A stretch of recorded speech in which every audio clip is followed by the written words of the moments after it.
everybody, it's me, Myra, at Down Home Money, a simple approach to financial freedom. I hope you're doing well. So today, we're going on a walk. Are you ready to go with me? Let's go. Good morning. So I am out walking my 5-mile walk that I tell you about every morning. And I am just thinking about passive income and active income. And I just think that we need to really get super focused right now, because what's going on in our country and people are losing their jobs. It's time to get tight with your money. And the thing about it is, a lot of people don't realize is passive income truly gives you options. It allows you to be free, so to speak. And I think that sometimes we don't realize what true freedom is. A lot of people think that freedom is when you don't work and you just, the birds are singing over here on top of this house.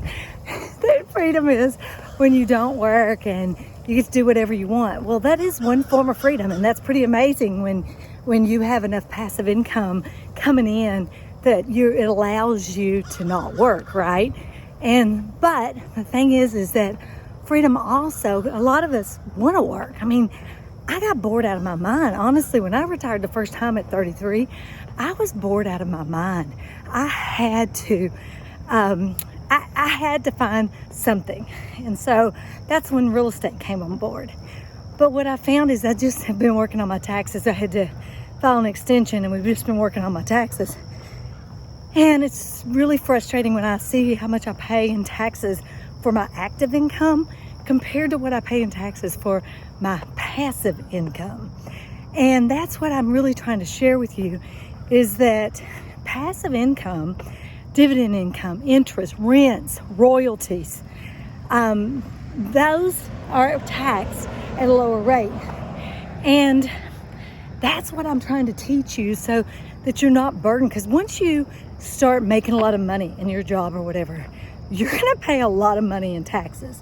And I don't mind paying taxes, but also there's a tax code, and I want to make sure my accountant is doing everything in that tax code to give me the write-offs that I deserve, right? So I think that's so important. And I think a lot of times we just trust people, whether we know if they know what they're doing or not, right? We hire them and they've got that CPA after their name, but that doesn't necessarily mean that they're looking out for you. And that's why it's important to ask questions. I'm sure my accountant, I have driven him crazy this week, because I will tell you that's how I've learned, and that's how I've become who I am today, is because y'all know I have a high school education, and there's nothing special about me, except I will ask a lot of questions. And I think I have driven him nuts this week, asking questions, and I'm okay with it, because you know what? I've never tried to pretend like I'm somebody I'm not. I'm just who I am, and I just am doing what I'm doing and trying to keep up, just like everybody else. We're all working really hard. Good morning. I have a guy I see every morning. I wave at him. He sits on his front porch. But we're all trying to make ends meet. We're all trying to get by. And I think it's so important that we ask questions, okay? Because there is a reason you ask questions, and the reason is because this is how you're going to know if, are you getting the most out of tax benefits. There's a tax code, and I want to know that. And I know that I have literally driven my accountant crazy this week. But at the same time, I think both of us have learned, because no one knows my situation better than I do. I live it. I'm doing it day to day. Your accountant gets your stuff once a year, and we're expecting them to know everything right off the bat, and they don't. They don't know all your stuff. You've got to communicate and tell them and share it. And I've got a lot of moving parts, and I'm sure a lot of you do when it comes to taxes, a lot of moving parts. And when you have a lot of moving parts, it's harder to do the taxes. and it's harder to make sure you're getting everything done. And just make sure you're accounting for everything, right? So that's so important. You've got to count for everything, and you've got to make sure you're getting the write-ups you deserve. So that's been my week this week.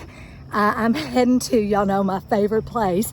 I'm heading to the beach tomorrow, so I'm excited about spending the weekend and a few extra days at my beach house in Galveston. Oh, it's like my happy place. We all have to have a happy place. So I just wanted to get with you guys and share with you that financial freedom is for everyone. You got to be willing to go get it. It is for everyone. Anyone can be financially free. It is about controlling your expenses and buying assets that throw you off a passive income so that you can have that freedom. So I look forward to seeing y'all again next week. Get working on those passive income streams. We're gonna have an opportunity. You know, I really believe with real estate right now, the prices are coming down, and I really believe we're gonna have a big opportunity, probably 6 months to 8 months. You know, real estate's very local, so it's probably gonna happen in the next year, within the next year, in every area, in different areas. So I'm getting ready. I have sold my properties. I've got my money sitting, which I hate, but my money's sitting and waiting for those great purchases that are going to happen. So what are you doing with your money? Are you waiting? Are you buying on the dip with the stock market? I'm still buying every week in the stock market for dividends. I'm buying my dividends. I think that's important too. So that's my other income that I think that I love, long-term capital gains compared to my ordinary income. And, you know, with your active income, you're paying Social Security, you're paying, you know, Medicare.